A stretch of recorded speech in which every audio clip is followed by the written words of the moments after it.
हरे राम राम राम हरे हरे, हरे कृष्ण कृष्ण कृष्ण हरे हरे, हरे राम राम राम हरे हरे, हरे कृष्ण कृष्ण कृष्ण हरे हरे. सद्गुरुनाथ महाराज की जय. गुरुर्ब्रह्मा गुरुर्विष्णू गुरुर्देवो महेश्वरा, गुरु साक्षात परब्रह्म तस्मै श्री गुरवे नमः. अभाग्यासी करी भाग्यवंत, ऐसे श्री गुरु काका श्रीमंत, जीवत्वाची खंत स्वरूपी विराली श्रीराम. जीवना देण्या अर्थ सद्गुरु काका समर्थ, जीवत्वाचा अंत आत्मारामी केला श्रीराम. समर्थ श्रीराम. परमपूज्य श्री गुरु डॉक्टर काका यांना साष्टांग वंदन. परमपूज्य मंदाताई यांना साष्टांग नमस्कार. परमादरणीय सुनील काकांना साष्टांग नमस्कार. आदरणीय नीलाताई आपल्यासाठी सदैव झटणाऱ्या त्यांनाही साष्टांग वंदन करते. आजचे गीता पठण करणारे सुरेंद्र दादा देव पुणे येथील रहिवासी, अत्यंत शांत आणि एका सुरामध्ये एका लयीमध्ये आपल्याला त्यांनी गीता पठण आज सगळ्यांना ऐकवलेलं आहे. आणि त्यांच्या गीता पठणाने आजच्या 5व्या अध्यायाचा जी आपली उद्देश आहे, 5वा अध्याय कशासाठी कर्मसन्यास सांगितलेला आहे. तर शेवटचा जो श्लोक आहे याच्यामधला, त्याच्यामध्ये त्यांनी शांती मृच्छती हा एक भगवंतांनी सांगितलेला आहे. म्हणजे शांतीला प्राप्त होतो. म्हणजे कर्मसन्यास हा शांतीला प्राप्त करून देणारा असा योग आहे, असा अध्याय आहे. आणि ह्या शांती तत्वापर्यंत शांतीला प्राप्त होण्यासाठी असं शांत आणि एक सूर लयबद्ध अशा स्वरामध्ये सुरेंद्र दादांनी आजचं गीता पठण केलेलं आहे. म्हणून त्यांना सुद्धा साष्टांग वंदन करते. आणि श्रोते, आपण तर जगदीशांची मूर्ती आहात, माझे प्रेरणास्थान आहात, म्हणून आपणालाही साष्टांग नमस्कार. श्रोते, आपण जगदीश मूर्ती, श्रवणे बैसावे एकांती, स्थिर होईल माझी मती, आपणा कृपा प्रसादे. पुनश्च एकदा आपणाला वंदन करते आणि आजच्या चिंतनाला प्रारंभ करते. चिंतनाचा विषय श्रीमद भगवद्गीता आणि स्वाध्याय मंच कार्यरत. गुरुवार असल्यामुळे स्वाध्याय मंच असो की उपनिषदांचा अभ्यास असो, उद्देश एकच आहे, मोक्षपरायणता. हा एकच उद्देश आहे. मोक्षपरायणता जोपर्यंत आमच्यामध्ये विकसित होत नाही, तोपर्यंत कितीही अभ्यास केला, कितीही चिंतन केलं तरी काही फायदा नाही. पठण सुद्धा मोक्षपरायणतेसाठीच, श्रवण सुद्धा मोक्षपरायणतेसाठीच. इतका हा मोक्षपरायणता शब्द फार महत्वाचा आहे. आणि ही मोक्षपरायणता जर आम्हाला आम्ही मोक्षपरायण आम्हाला जर व्हायचं असेल, तर त्यासाठी सगळ्यात महत्वाचं जर काय असेल तर सदा सर्वदा मोकळी वृत्ती राहील. समर्थांनी सांगितलेलं, जोपर्यंत अंतःकरण हे मोकळं राहत नाही, वृत्ती माझी मोकळी राहत नाही, तोपर्यंत मोक्षपरायणता नाही, या शांतीला प्राप्त होणे नाही. जी शांती 5व्या अध्यायाचा शेवट करते आहे, शांतीला प्राप्त होतो. आणि कर्मयोगाचा पूर्ण 3 अध्याय आम्ही बघितले, 3, 4, 5. कर्मयोग ज्ञान कर्म संन्यास योग आणि कर्म संन्यास योग, 3 अध्याय, 3 वेगवेगळ्या शीर्षकाखाली जरी आमचा अभ्यास झालाय तरी क्रमवारीने आम्ही बरोबर एक एक पायरी चढत चढत चढत शेवटी शांतीला प्राप्त झालेलो आहोत. आणि ह्या शांतीला जर प्राप्त व्हायचं असेल तर अंतःकरण वृत्ती ही मोकळी ठेवावी लागेल,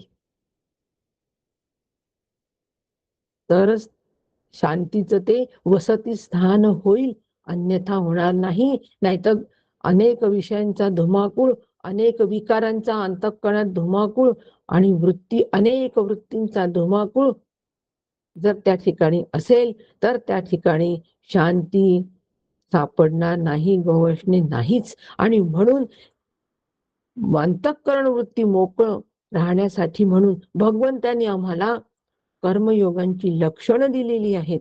आणि त्याच्यानंतर एक ते 23 श्लोकात 22व्या श्लोकापासून सांगितलंय की तेच हे कर्मयोगी निर्णयात्मक श्रवण, असं आपण मागच्या वेळेला बघितलंय की हे निर्णयात्मक श्रवण व्हायला पाहिजे, की तेच हे ब्रह्मसन्यासी, तेच हे ब्रह्मयोगी, तेच ब्रह्मस्वरूपाला प्राप्त झालेले, तेच कर्मसन्यासी, यांनाच कर्मसन्यासी म्हणतात, यांनाच कर्मसन्यासी म्हणतात.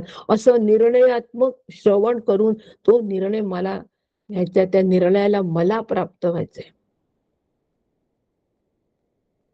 त्यासाठी एवढा सगळा खटाटोप आमचा सुरू आहे. हो, कमी खटाटोप नाही. आणि असं झाल्यानंतर काय प्राप्त होणार आहे? लभन्ते. आता 25वा श्लोक आम्हाला सांगतोय लभन्ते. काय लाभणार आहे? ब्रह्मनिर्वाण. काय लाभणार आहे? ब्रह्मनिर्वाण. म्हणजे काय लाभणार आहे? की आम्ही त्या पूर्णपणे ब्रह्मस्वरूपाला प्राप्त होणार आहोत. ब्रह्मनिर्वाण.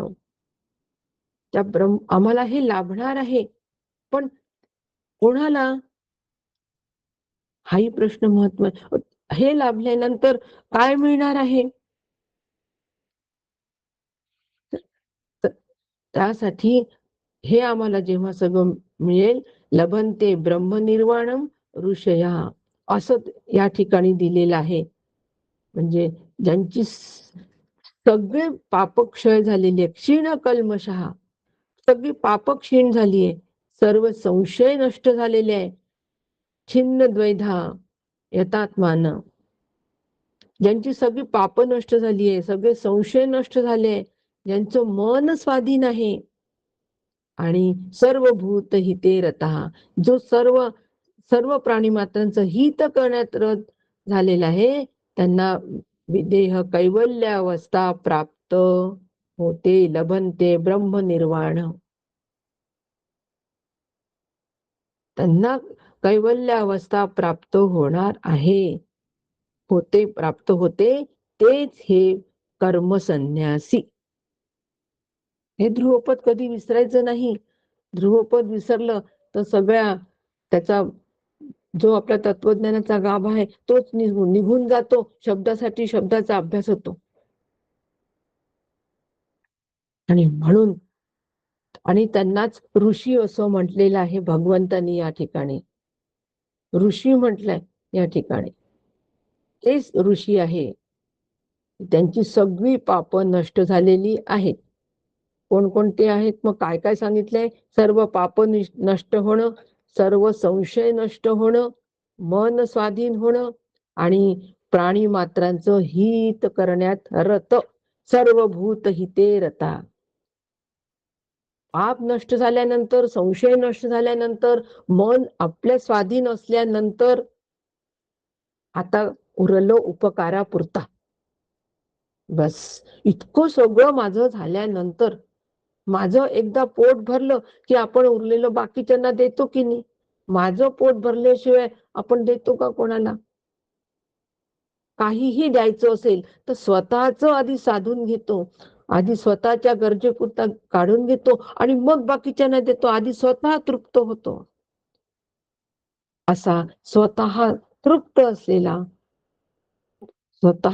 असलेले असे जे ऋषी आहेत, आता ते सगळे सर्वभूत हिते रता, प्राणी मात्रांचं हित करण्यात ते आता रत असतात.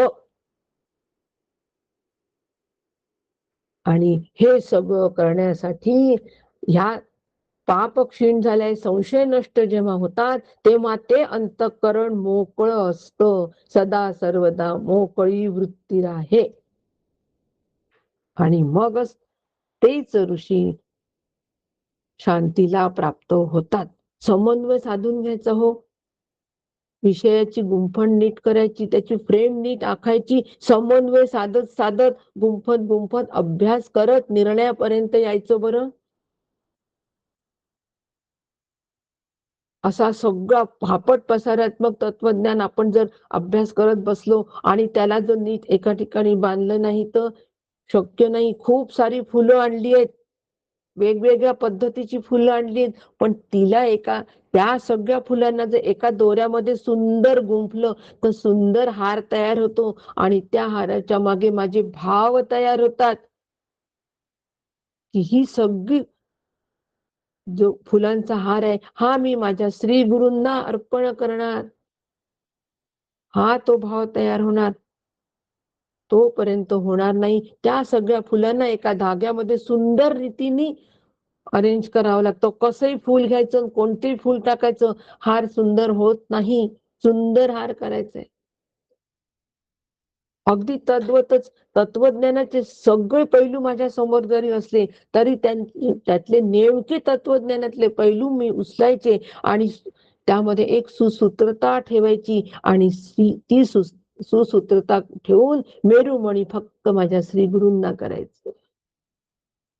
त्या मेरुमणी भोवती सगळी ती सुसूत्रता गुंफायची आणि मोक्षपरायण, मोक्षाला प्राप्त, शांतीला प्राप्त व्हायचं. साधनेचा रस्ता हा असा आहे. म्हणून अफाट तत्वज्ञान जरी असलं तरी मला त्यातले निश्चितपणे पैलू वेचताच आले पाहिजे. हो, ते बारकावे टिपता आले पाहिजे. फार महत्वाचा विषय. अभ्यासामध्ये बारकावे टिपत जेव्हा अभ्यास होतो त्याच वेळेला आम्ही निर्णयात्मक श्रवणातून निर्णयाला प्राप्त होतो, असलेल्याच स्वरूपाला प्राप्त होतो, असलेल्या अनुभवाला प्राप्त होतो. आणि म्हणून सर्व संशय नष्ट होणं फार गरजेचं आहे. त्यासाठी सगळे संशय नष्ट होणं फार गरजेचं आहे. 100% मन संशयरहित झालं पाहिजे. 100%. माझं अंतःकरण संशयरहित झाले आहे की नाही हे मी माझं तपासावं. मला वाटतं मला आता कोणताच संशय नाही. संशयाचे ज्ञान खोटे समर्थ म्हणतात, संशयाचे वैराग्य पोरट वैराग्य होते. पोरक झालंय ते वैराग्य जर संशय असेल तर. संशयाचे भजन वोखटे निर्फळ होय समर्थ असं म्हणतात.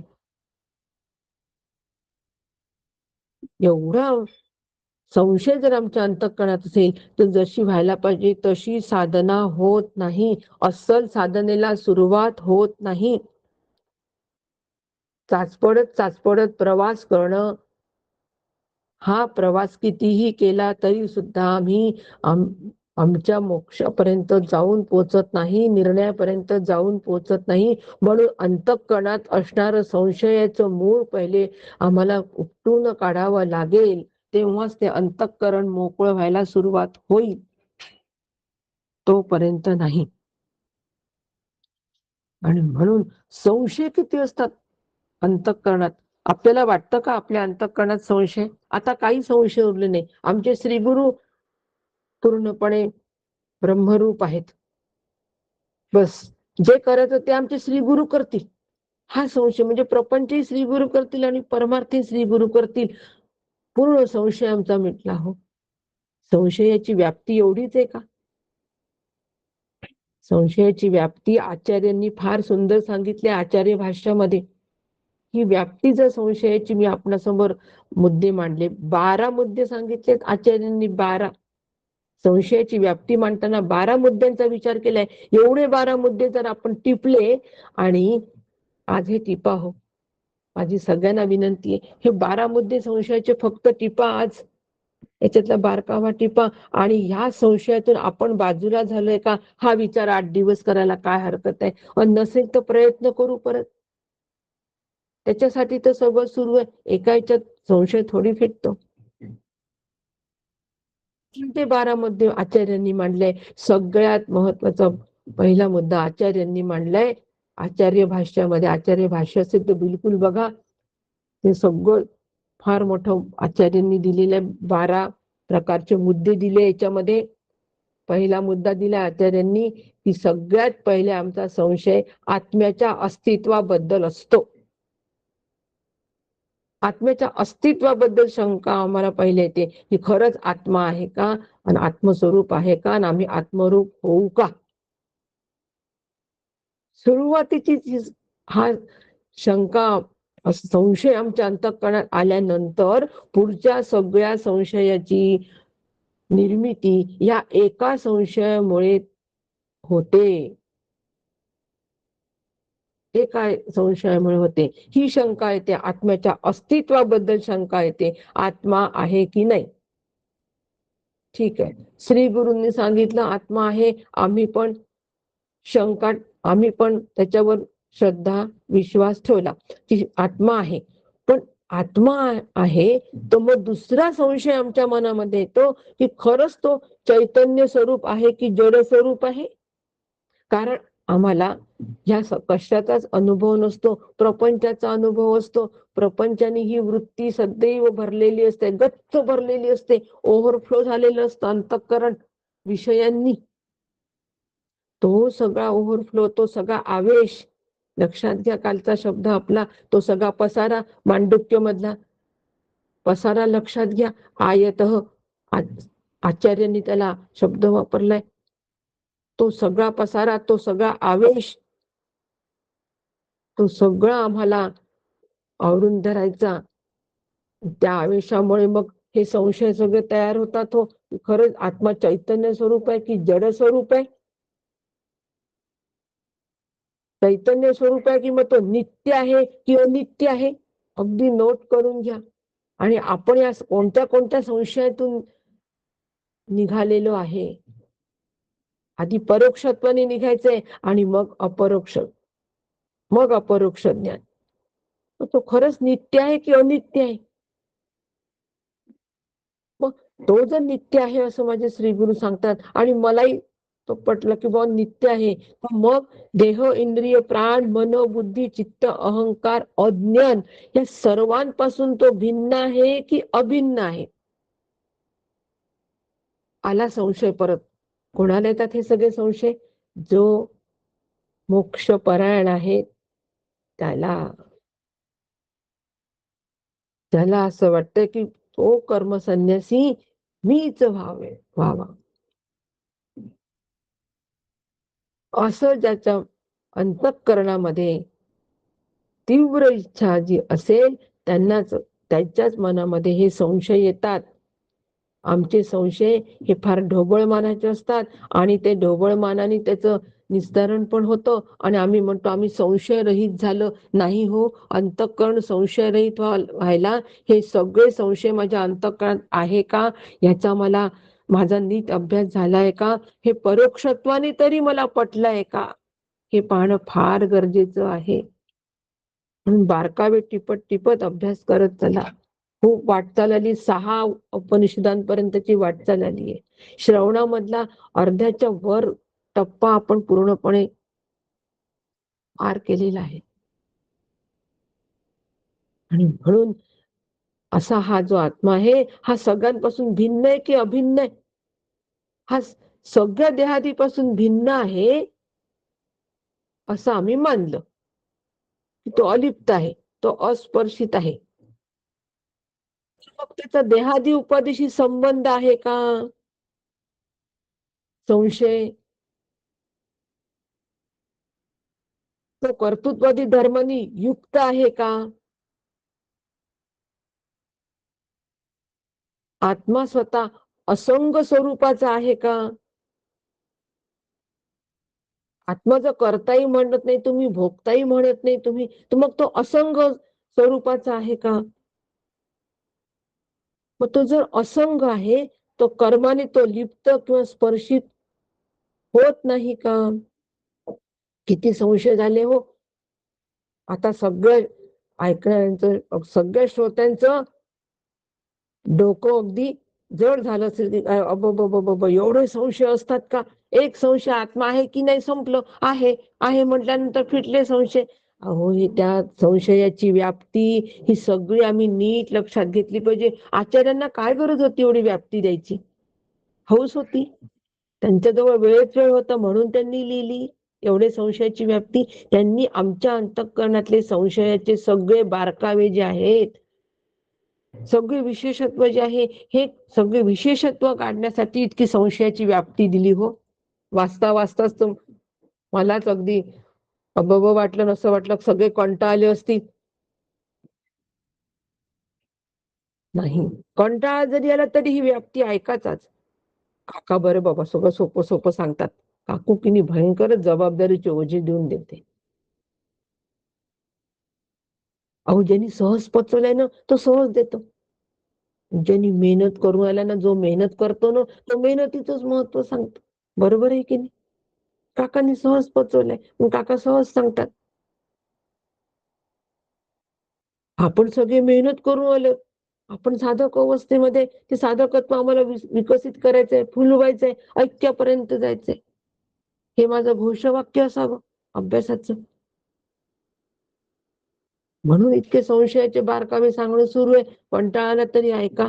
आज काही हरकत नाही. एक दिवस असे श्रवण झालं पाहिजे. काय बिघडलं? म्हणून तो असंग स्वरूपाचा आहे का हो? तो कर्मानी लिप्त किंवा स्पर्शित होतोय की नाही? आणि इतकं सगळं झाल्यानंतर तो कर्मापासून अलिप्त आहे इतकं मी जरी सगळं मानलं, तो ब्रह्मस्वरूपापासून अभिन्न आहे की नाही? तो अभिन्न आहे असं जरी मी सगळं मानलं, हे जरी मला परोक्षत्वाने कळलं असलं, तरी सुद्धा माझ्यामध्ये जीव ब्रह्माचं ज्ञान उदयाला आलं आहे की नाही, हाही संशय जर मनात येत नसेल तर आजपासून येऊ द्या. काही बिघडत नाही. काढण्यासाठीच येऊ द्या म्हणतोय ना आपण. काही औषधं असतात, रोग काढण्यासाठी ती औषधं जरी असली तरी ती औषधं आधी त्या रोगाचे जे जंतू आहे ना, त्याच्यापेक्षा तसेच जंतू जास्ती प्रमाणात आपल्या शरीरात निर्माण करतात आणि त्या जंतूंचा प्रभाव तयार झाला की ते जंतू असलेल्या रोगात जे जंतू काढून टाकतात. त्यांचं तिथे युद्ध होतं, निघून जातात, समूळ रोग नष्ट होतात. असं आहे होमिओपॅथी तशीच करते. म्हणून मग सुरुवातीला म्हणायचे की हा तुमचं दुखणं जास्ती झालंय का, याचा अर्थ आता तुम्ही बरं होणार. काकांच्या सहवासात राहून थोडं थोडं तर शिकले गड्या एवढं होमिओपॅथी, बाकी काही नाही कळलं तरी एवढं नक्की कळलं. आणि म्हणून माझ्यामध्ये आता हे ज्ञान उदयाला आलं आहे की नाही, आणि हे ज्ञान जर उत्पन्न झालं असेल माझ्यात तर ते यथार्थ आहे की नाही. तत्वज्ञान जेव्हा जड होतं ना, जेव्हा कंटाळवाण होतं, तेव्हा थोडे थोडे असे विनोद करावे असं काकांचा फार मोठा आग्रह आहे. त्यांनी ते थोडस आपलं डोकं हलकं होतं आणि तत्वज्ञान आतमध्ये झिरपायला मुरायला मदत होते. लोणच्याच्या बरणीचं उदाहरण सुनील काका नेहमी सांगतात ना, तिला हलवावी लागते तशा पद्धतीने. म्हणून काकांच्या सहवासामध्ये राहून एवढं तरी होमिओपॅथी मी शिकले. आपण बघा, परंतु हे यथार्थ ज्ञान मला आहे की नाही,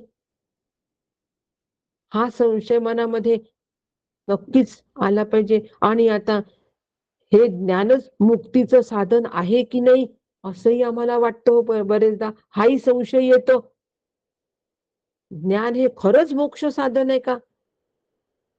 ज्ञानात मोक्षाचं साधन ज्ञानच आहे, खरंच आहे का? आणि खरंच मला जीवन मुक्ती प्राप्त होईल का?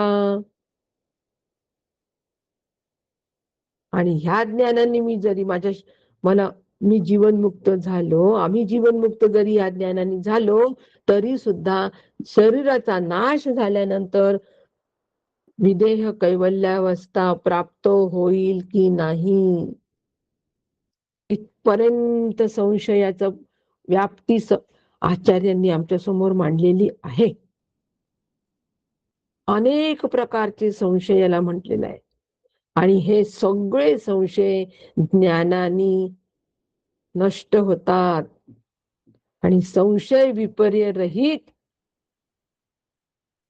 ब्रह्मज्ञानी पुरुष असतो, म्हणून त्यांना जीवनमुक्त अवस्था प्राप्त होते. विद्यते हृदय ग्रंथी छिद्यते सर्व संशया, याला म्हणतात. विद्यते हृदय ग्रंथी असं म्हणतात, छिद्यते सर्व संशया. अशा पद्धतीने जर माझे सगळे संशय, हे सगळे संशय टिपून घेतलेत ना सगळ्यांनी, लिहिता नाही आलं होतं, फारच फास्ट म्हटलं, रेकॉर्ड ऐकून घ्या आणि एकेका वाक्यातच संशय घ्या, फार विस्तार करत नका बसू. संशयावर फार विस्तार नाही करावा. हे संशय मला आहेत आणि याच्या मागे लागावं, संपलं, एवढंच करावं. मोक्षपरायणता. आणि असे हे ब्रह्मज्ञानी पुरुष आहे, यांचे सगळे संशय नष्ट झाल्यामुळे ते कशाला प्राप्त होतात? विदेह कैवल्य अवस्थेला ते प्राप्त होतात. ब्रह्मस्वरूपाची निरतिशय शांती प्राप्त त्यांना होते. आणि एकदा शांती प्राप्त झाली, त्या स्थितीला जाऊन पोचल्यानंतर आता उरलो उपकारापुरता. आम्ही वैकुंठवासी आलो ह्याच कारणास, आम्ही याच कारणासाठी आम्ही आता आलेलो आहे. कोणत्या कारणासाठी? सर्व भूत हिते रता. आता सगळ्या भूतांचं, प्राणी मात्रांचं हित करावं, या हितासाठी आम्ही आता आलेलो आहोत. बस. म्हणून संशय चारच, परत आता ह्या सगळ्या संशयाचं चारच याच्यामध्ये काकांनी वर्णन केलेलं आहे की मी कोण आहे याबद्दल शंका नसावी, जग सत्य नाही हा 100% निर्णय असावा. काकांची गडावरची गीता काढा, त्यात हे 4 संशय आहे. सर्व भूत हिते रता, आमच्या सगळ्यांच्या कल्याणाची काळजी काकांना आहे, म्हणून त्यांनी आचार्यांनी दिलेल्या 12 संशय जे आहे त्याच्या मधले आम्हाला ढोबळ मनाने 4 संशय तयार करून दिलेले आहेत. मी करता नाही, अजिबात शंका नाही, आत्मा करता आहे, अजिबात शंका नाही. ही श्री गुरूंची कमाल आहे. हे श्री गुरूंचं दयाळुत्व आहे. त्यांनी आता आम्हाला फक्त 4च कॅटेगरीमध्ये ह्या सगळे संशय बसवून दिलेले आहेत, कारण श्री गुरूंचे निर्णय हे सर्वथा सत्य असतात. असं सगळं संशय निराश झाल्यानंतर सर्व भूत हिते रता, फक्त आता सगळ्या भूतांच्या हितांचाच ते विचार करतात. म्हणजे भूतांचा जेव्हा विचार करतात त्यावेळेला फक्त कृतज्ञताच अंतःकरणात असते. त्यांच्या अंतःकरणात फक्त कृतज्ञताच भाव असते आणि विकसित मन असल्याशिवाय कृतज्ञता हा भाव, हा गुण तयार होऊ शकत नाही. विकसित अंतःकरण पाहिजे, मोकळं अंतःकरण हवं, तेव्हाच कृतज्ञता व्यक्त करतो हो आपण. आपण म्हणतो ना, निंदकाचे घर असावे शेजारी. कोणी जर का आम्हाला आमच्या मधला काही एखादा दोष सांगितला असेल तर त्याचा राग न येता त्याच्या प्रती कृतज्ञताच व्यक्त होते. खूप छान झालं, आज तुमच्या रूपाने भगवंतानी मला हे सांगितलं की तुमचं इथे इथे चुकतंय, माझ्या नसतं हो हे लक्षात आलं. आपले माझ्यावर फार उपकार आहेत. हा अंतःकरणात भाव जो असतो हा खरा भाव असतो, नाटक नसतं. हा अंतःकरणाचा खरा भाव, कृतज्ञता भाव म्हणतात त्याला, तो कृतज्ञता भाव त्यांच्या अंतःकरणामध्ये असतो. आणि असं कृतज्ञ माणसाचं मन जे आहे हे मन उन्नत असतं आणि हे परमार्थाला फार आवश्यक आहे. नेहमी ऋणाची भाषा असते. काका म्हणतात आपल्या संस्कृतीत सेवा नाही, ऋण. सेवेमध्ये बदलीची अपेक्षा असते की मी सेवा केली तर तो माझी सेवा करेल, अपेक्षा असते. पण ज्या वेळेला ऋणाने आम्ही ऋणातून भाषा करतो, त्यांचं माझ्यावर ऋण आहे असं मी ज्या वेळेला ती भाषा करतो, त्यावेळेला परतफेडीचा इथे व्यवहार नसतो. मी त्यांचं ऋण फेडत असतो. ही भाषा असते. देण्या घेण्याचा तिथे व्यवहार नसतो.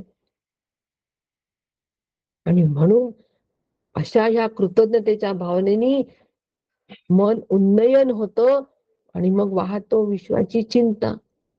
आता विश्वात्मके देवे, संतांची उदाहरणं आहेत आपल्या समोर.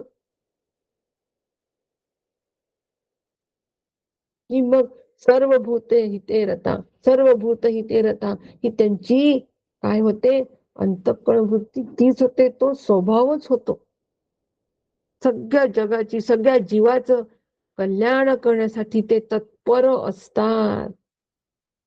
मी पण काकांचा आग्रह आहे, मी तर सगळ्या जगाची काळजी करू शकत नाही, सगळ्या जगाचं कल्याण मी करू शकत नाही. मग मी माझ्या सहवासात असणाऱ्या लोकांचं कल्याण करणारा प्रवृत्त का नसावं? मी माझ्या जगाची चिंता का न व्हावी? माझं जग म्हणजे माझ्या देहाच्या संदर्भात असलेलं जेवढं जग आहे, जेवढं विश्व आहे तेवढंच. खूप लांब कशाला जायचं? काकांचा हा आग्रह आहे हो. गडावरच्या गीतेमध्ये हा आग्रह आपल्याला नक्की पाहायला मिळेल. निश्चितपणे गडावरची गीता अभ्यास करायची. शांकर भाष्याला धरूनच गडावरची गीता आहे. तो भाव अंतःकरणात दृढ करूनच त्या गीतेचा अभ्यास करायचा आहे. तरच आम्ही ती गीता आम्हाला कुठपर्यंत घेऊन जाईल? शांतीपर्यंत घेऊन जाईल. जे या कर्मयोगाने आम्हाला शिकवलं आहे. कुठे आमचं स्थान सांगितलंय, आमचं गंतव्य सांगितलंय, कुठे जायचं आहे, त्या शांतीला प्राप्त व्हायचंय. अंतःकरण त्यासाठी सदैव मोकळं ठेवायचं आहे. सदा सर्वदा मोकळी वृत्ती राहे. आणि त्यासाठी आमच्या अंतःकरणामध्ये भरलेले हे जे सगळे संशय आहे, त्या संशयामुळे जे पाप झाले तयार होतात, ती सगळी आम्हाला काढून टाकायची आहे आणि मन स्वाधीन करायचं आहे. त्या वृत्तीवर आमचं स्वतःचं नियंत्रण असलं पाहिजे.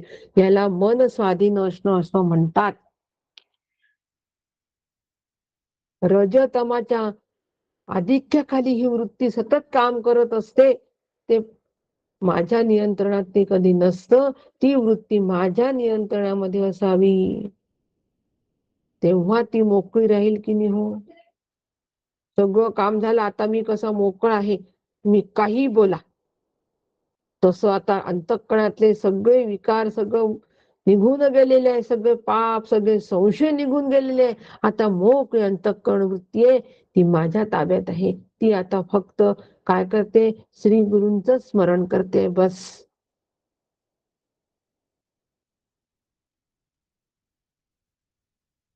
असं जोपर्यंत होणार नाही, तोपर्यंत आम्ही त्या अवस्थेला पोहोचू शकत नाही. आणि म्हणून सर्व भूत हिते रता हा त्याचा परिणाम आहे. ही सूत्र आम्ही हाती पकडायचं आणि आमचं आधी हित झालंय का बघायचं वरच्या प्रमाणे आणि मग सगळ्यांचं हित करण्यासाठी तत्पर असायचं.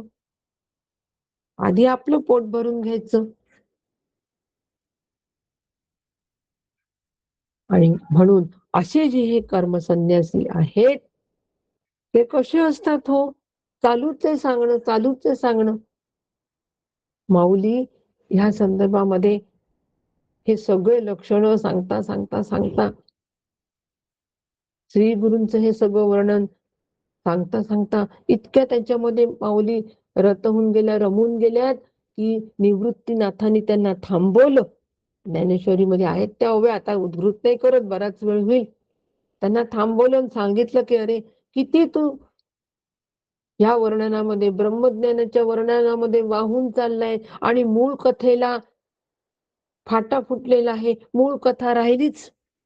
कोणती कथा आहे हो आमची?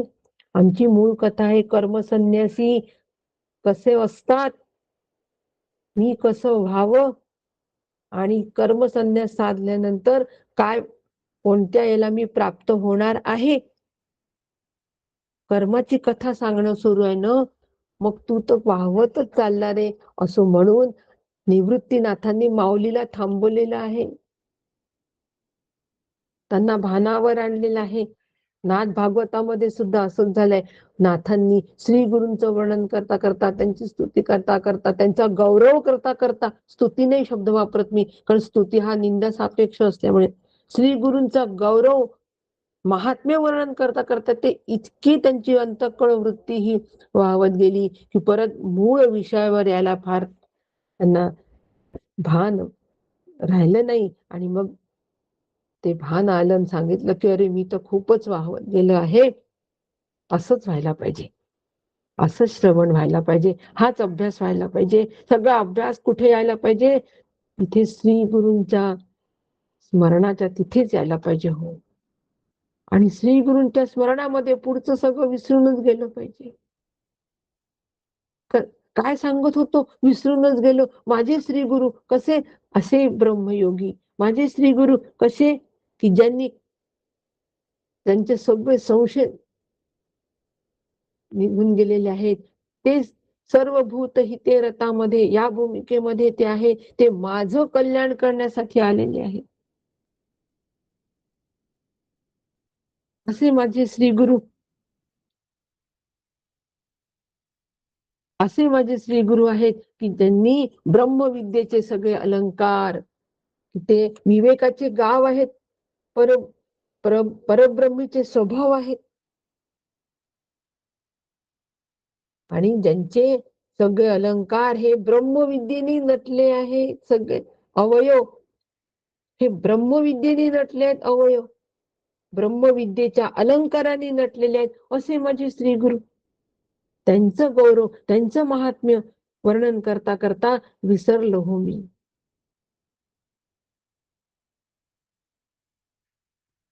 आणि म्हणून माऊलीला परत आणलेला आहे. ज्ञानेश्वरीमध्ये प्रसंग वाचून घ्या.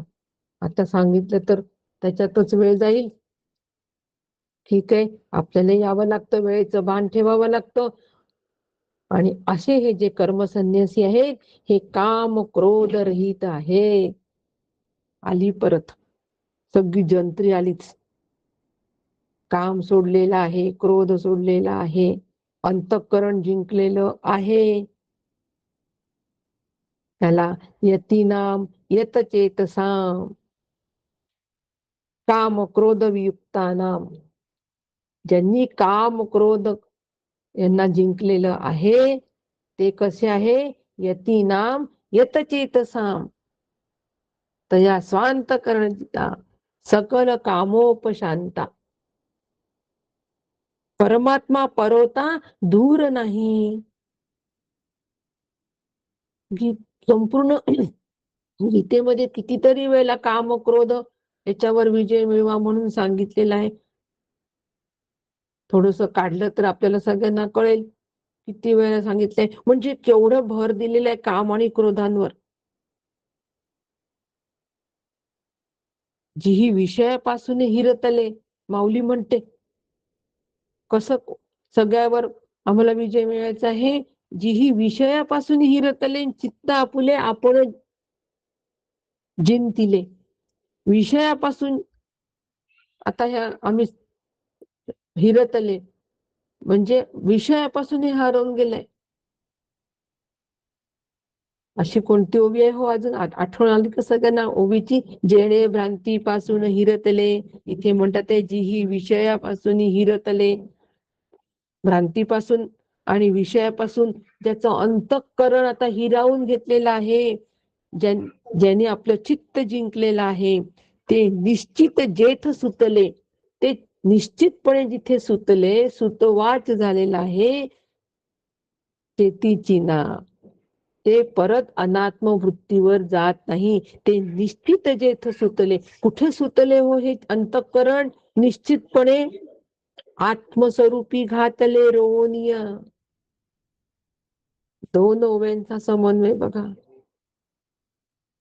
भ्रांतीपासून हिरतले, विषयातून हिरतले, हे अंतःकरण जिथे घालायचं तिथे घातलं. कुठे घातलं? आत्मस्वरूपी रोवलं आहे. ते कधीच अनात्म वृत्तीवर जाणं शक्य नाही. त्याला काम क्रोध वियुक्तानाम असं म्हणतात. आणि हे कोण करतं? गुरुवाक्य मन धुतले. हे कोणामुळे शक्य होतं?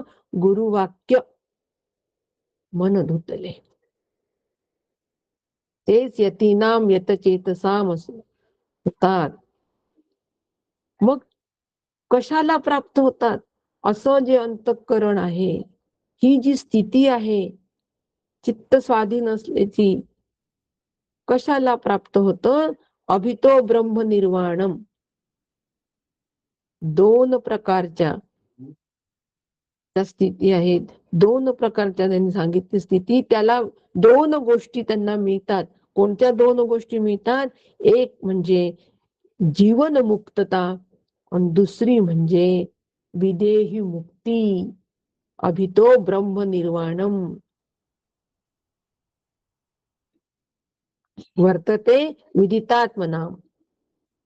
स्वरूपाचं ज्ञान ज्यांना झालेलं आहे, यथार्थ ज्ञान ज्यांना झालेलं आहे,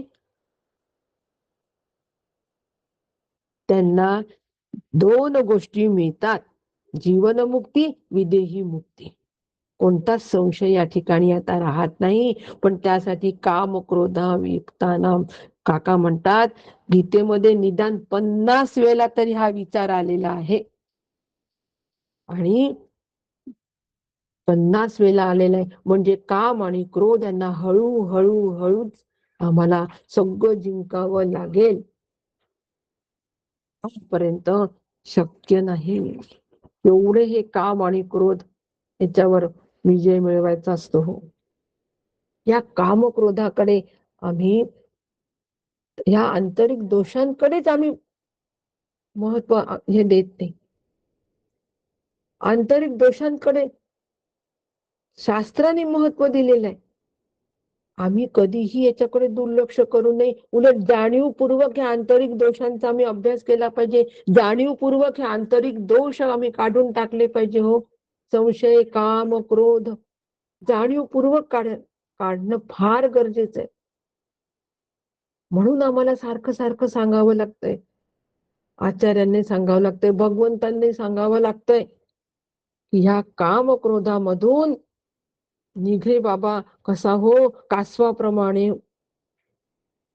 कासव लगेच आपलं शरीर जसं कसं करून घेतो, सगळे अवयव आपले कवचच्या खाली ठेवून घेतं ना, आणि अडथळा संपल्यानंतर परत बाहेर आणून काढतो, मुक्त विहार करतो. तसंच प्रसंग घडत असताना मनामध्ये जरी कामक्रोध निर्माण होतील तरी पण आम्ही त्याच्यावर नियमन करायचं. कासवाला बघायचं, आठवायचं, आणि आम्ही आमच्या कामक्रोधांवर नियमन करायचं. हळूहळू आम्ही त्याच्यावर संपूर्णपणे नियमन करून त्यापासून आम्ही निवृत्त होऊ. आणि मग ते आमचं जे मन आहे हे विक्षेपरहित होईल. पण त्यासाठी आम्हाला गुरुमुखातून शास्त्र श्रवण करणं फार गरजेचं आहे. आता काम कसा तयार होतो, क्रोध कसा तयार होतो, आता काऊचिवची गोष्ट नाही सांगत. व्यवहारातले उदाहरण दिले की फार पटतं. अहो, किती दिवस व्यवहारातले उदाहरण घेत पटवायचं? पटेपर्यंत पटवायचं मान्य आहे. पण आता राग आला, मनाविरुद्ध झाला म्हणून राग आला, मग त्यावेळेला स्वतःला आवरायचं. मग त्यावेळेला काय करायचं? त्यावेळेला विचार तिथे पेरायचा. आता काऊचूच्या गोष्टीच्या पुढे गेलो, मनाविरुद्ध झाला की राग येतोच. इथपर्यंतच ती गोष्ट ठीक आहे. त्याच्या पुढे चला. तो राग आल्यानंतर काय विचार करायचा? माझ्या मनासारखं होईल का? सगळं नियमन कोण करतंय? भगवंत करतोय. तो ठरवेल तसंच होणार आहे. मग मी इथे माझ्या मनाची प्रतिष्ठा का म्हणतोय? मन हे कसं आहे? मांडिक्य शिकतोय. मन कसं आहे? कल्पित आहे. मनामुळे हे सगळे स्पंदन तयार झाले. मनाच्या स्पंदनामुळे हे तयार झालंय. आता काउचूच्या गोष्टीच्या पलीकडे हो. आता ठीक आहे. यायला पाहिजे की नाही? मऊ दही भात खाऊन खाऊन बाळाचं पोट किती दिवस भरणार? कमी दिवस भरतो. पुढे त्याला सगळं खावं लागतं. कडक, आंबट, तुरट, तिखट करत करत पचवावं लागतं, अंगी लावावं लागतं, धष्टपुष्ट व्हावं लागतं. अभ्यासाची पद्धत. माफ करा, मी स्वतः आपल्याला कोणालाही काही सांगत नाही. तुमच्या निमित्ताने मी मला सांगते आहे. मला सांगते. म्हणून बारकावे टिपत चला, उंची गाठत चला. आणि म्हणून व्यवहारामध्ये आम्हाला काम येतो. व्यवहारामध्ये आमचा क्रोध असतो. हा क्रोध आणि काम आल्याबरोबर आम्हाला कासवच आठवला पाहिजे. तिथे विचारच देता आला पाहिजे. आता काम क्रोधाच्या वेळेला विचारच देता आला पाहिजे. हे काम आणि क्रोध त्याच्यासाठी विचार आमच्या जवळ पाहिजेत की नाही? याला अभ्यास असं म्हणतात. आणि मग यांनी काय होतं?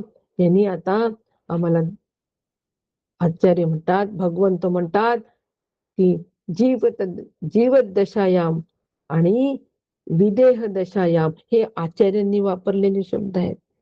जीवनमुक्ती आणि विदेह मुक्ती. जीवनमुक्ती ज्या वेळेला आम्हाला प्राप्त होते त्यावेळेला प्रजहाती यदा कामान सर्वान पार्थ मनोगता हे आमचं व्हायलाच पाहिजे. निश्चितपणे जीवनमुक्तीमध्ये काम आणि क्रोध ही सगळी गळून गेलीच पाहिजे. म्हणजे जीवनमुक्ती होते. आणि जीवनमुक्ती झाल्यानंतर हे शरीर पडल्यानंतर मग शरीररहित असणारी निरुपाधिक निर्विशेष ब्रह्मस्वरूपाची विदेह मुक्ती प्राप्त होते. तोपर्यंत नाही. म्हणजे मग ते कधीही परत या संसारामध्ये जन्म मृत्यूयुक्त संसारामध्ये येत नाही. यद्गत्वा न निवर्तन्ते श्रद्धामं परमं मम. ह्या स्थितीला पोहोचायचंय. म्हणून कामक्रोधाचा विचार केलेला आहे. म्हणून आता बेसिक स्तरावर असणारे कामक्रोध थोडं आपण वरती यायचं आणि असं करता करता कामक्रोधापासून निवृत्त व्हायचं. अंतःकरण वृत्ती शांत करायची. अंतःकरण वृत्ती शांत जी होईल त्याच वेळेला सम्यक ज्ञानाची प्राप्ती होणार. निरातिशय आनंद त्या ठिकाणी आहे. म्हणून सगळ्या साधनांचा जो आमचा परिपाक आहे हा ज्ञाननिष्ठेमध्ये झाला पाहिजे. हो, शेवटी कठीण आहे की नाही आजचा भाग? कारण समाप्तीकडे अध्याय चाललाय. छान समजून सांगितलंय सगळं व्यवस्थित. आता समाप्ती. आता फक्त प्रसादच आमच्या हातावर येणार आहे. बस. आणि 6व्या अध्यायाची प्रस्तावना सुद्धा या ठिकाणी भगवंतांनी करून दिले. 6वा आत्मसंयम योग, ध्यान योग आपण म्हणतो, अष्टांग योगामधला योग, त्याची सुद्धा थोडी सुरुवात या ठिकाणी प्रस्तावना आपण इथे करून दिलेली आहे. आणि म्हणून आमच्या मागे सतत परत सुरू केलाय भगवंतांनी, यतेंद्रिय मनोबुद्धी, यतेंद्रिय व्हा, जितेंद्रिय व्हा, विजेतेंद्रिय व्हा. हे परत ध्रुवपद आमच्या मागे लावूनच दिलंय भगवंतांनी 28व्या मध्ये. कशासाठी? मोक्षपरायण होण्यासाठी. मोक्षपरायण आम्ही असलं पाहिजे. काकांचा विचार आहे आम्ही भोजन परायण असतो, वस्त्रपरायण असतो, गृहपरायण असतो, पण मोक्षपरायण आम्ही नसतो. मोक्षपरायण असलं पाहिजे, म्हणजे मोक्षासाठीच आम्हाला सगळं हे करायचंय हा विचार आमच्या मनात सतत असायला पाहिजे. एकमेव ध्येय आमचं फक्त मोक्ष असायला पाहिजे. आमचे अनेक ध्येय असतात, त्यामध्ये मोक्ष कुठेतरी दडून गेलेला असतो. अनेक ध्येयामध्ये एक ध्येय फक्त मोक्ष असतो, परंतु अनेक ध्येय नको, एकच ध्येय हवं. सगळ्या ध्येयाचा उपयोग आम्ही एका ध्येयासाठी करायला पाहिजे. शरीर, अंतःकरण, संपत्ती, घर, नातेवाईक या सगळ्यांचा उपयोग फक्त मोक्ष मिळवण्यासाठी आम्हाला करायचा आहे. ही सगळे साधनं म्हणून वापरायची आहेत. घरात जर का प्रतिकूलता असेल तर म्हणायचं, भगवंता ही प्रतिकूलता तू मला दिली, त्यामुळे आता माझं अंतःकरण ह्या प्रपंचात रमत नाही, तुझ्यातच रमत. आता प्रपंच मोक्षासाठीच आम्ही लावला. तुकाराम महाराजांची स्थिती पहा, नाथ महाराजांची स्थिती पहा. नाथ महाराजांना अनुकूलता होती, सगळी अनुकूलता कशासाठी राबवली? भगवंताच्याच भक्तीमध्ये सगळी दिली हो. सगळ्या अनुकूलतेचा उपयोग भगवंताच्या भक्तीसाठी करून घेतला. तुकाराम महाराजांनी सगळ्या प्रतिकूलतेचा उपयोग विठ्ठल भक्तीसाठीच करून घेतला. विठ्ठल रूप होण्यासाठीच करून घेतला. आपल्या समोर अनुकूलतेचे उदाहरण आहे, आपल्या समोर प्रतिकूलतेचे उदाहरण संतांनी आदर्श घालून दिले. माझ्या श्री गुरूंनी सुद्धा आदर्श घालून दिले. काकांना ज्या वेळेला आम्ही बघतो, त्यावेळेला ह्या श्री गुरूंना ह्या अनुषंगिक जेव्हा बघतो, त्यावेळेला काहीच सापडत नाही हो. तिथे अनुकूलता सापडत नाही, तिथे प्रतिकूलता सापडत नाही, तिथे सुख सापडत नाही, तिथे दुःखही सापडत नाही, तिथे फक्त आनंद सापडतो. बस. अनुकूलता मिळत नाही, प्रतिकूलता मिळत नाही. सगळ्याचा उपयोग एकाच गोष्टीसाठी फक्त विठ्ठल भक्तीसाठीच फक्त लावले झालेला दिसतो. फक्त विठ्ठल भक्तीच हाती येते हो तिथे. म्हणून श्री गुरूंचं स्मरण सतत असावं. म्हणून नेहमी गुरु सम्मुख असावं. बस. कारण तिथे सगळी जी आपल्याला साधन आहे ती कशी मोक्षासाठी लावायची याचं तिथे ट्रेनिंग आपोआप मिळतो, वेगळं घ्यावं लागत नाही. आणि त्यांनी आम्ही जितेंद्रिय, विजितेंद्रिय, सर्वेंद्रिय हे सगळं होतं. हे कशासाठी? यह सदा मुक्त एव सह.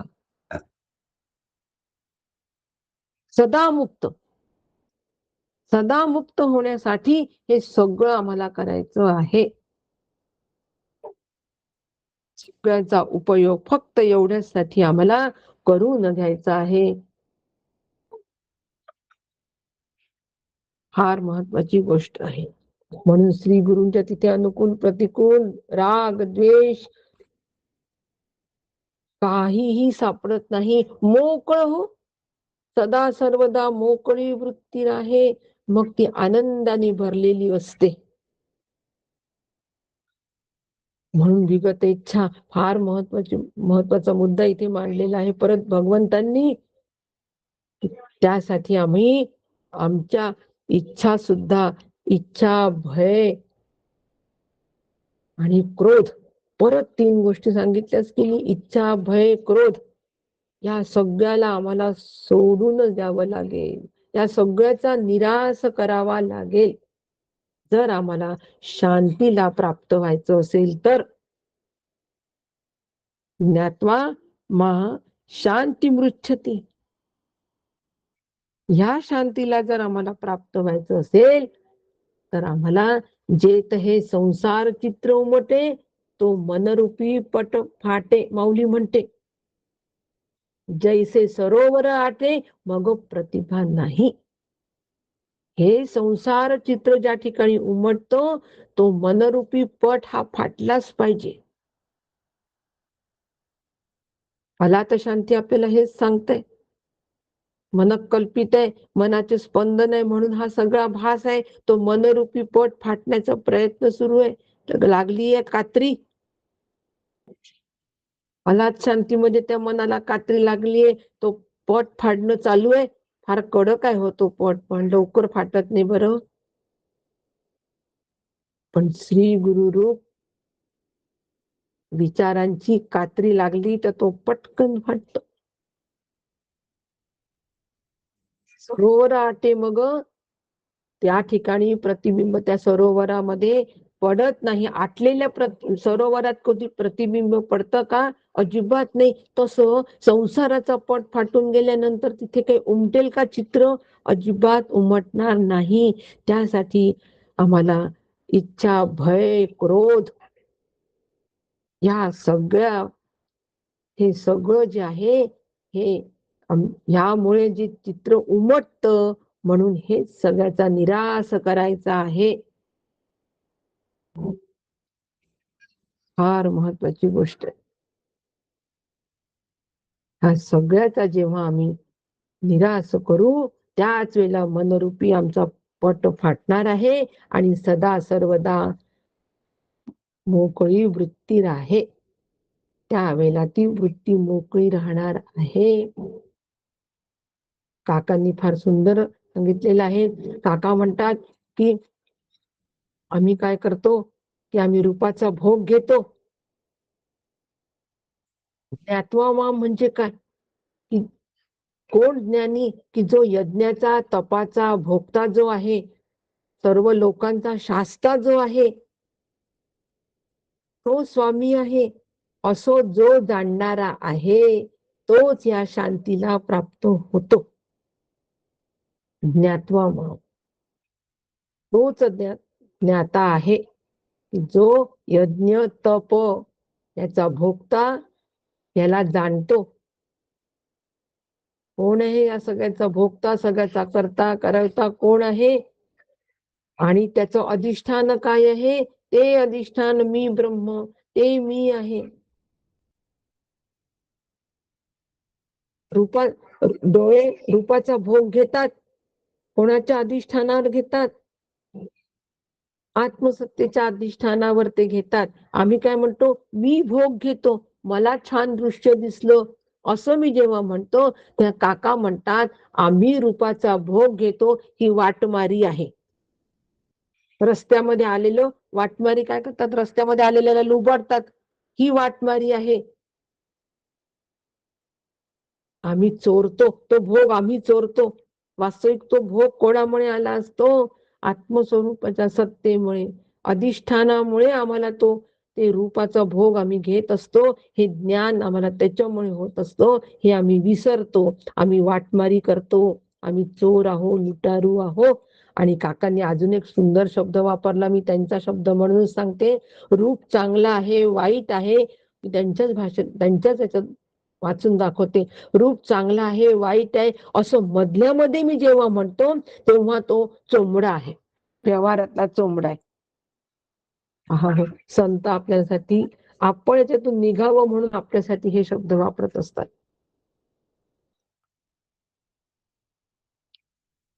म्हणून आम्ही तीही आपण पे करून निर्लेप प्रपंचाचे घेतले माप, प्रपंचाचं माप घ्या. प्रपंच कसा आहे? प्रपंच दुःख, प्रपंचामध्ये दुःख आहे, विनाश आहे, अनित्य आहे, परिच्छिन्न आहे, मिथ्यत्व आहे. हे प्रपंचाचं माप घेणं झालं. आता प्रपंच या मापामध्ये बसतो ना, मग ते माप बाजूला ओलांडा. या हो ओलांडून, माप ओलांडून प्रवेश करतोय आम्ही, तो प्रवेश करा, म्हणजे आपण सुद्धा निर्लेप होऊ.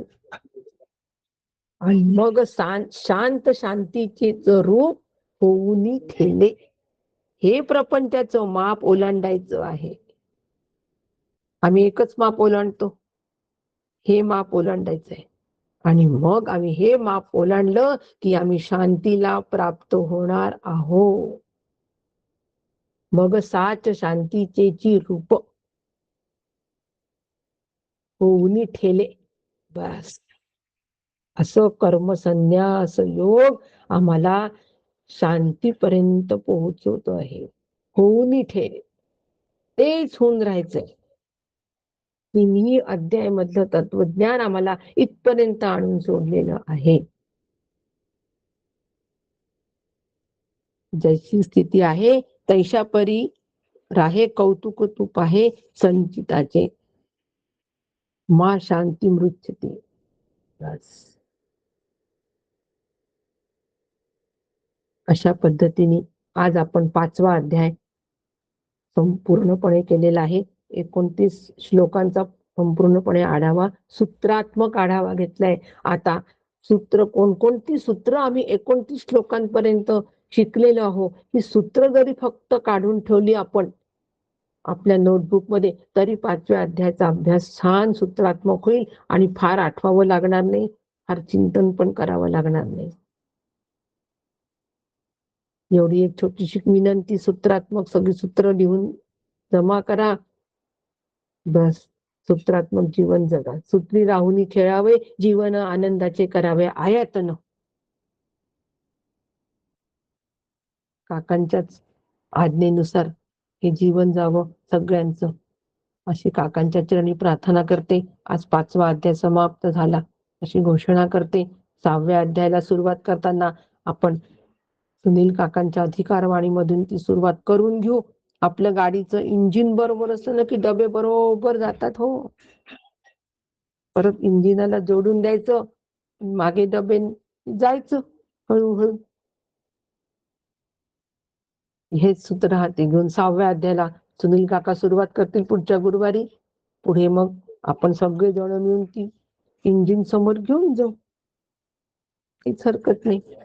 आज या ठिकाणी माझ्या वाणीला विराम देते. राम कृष्ण.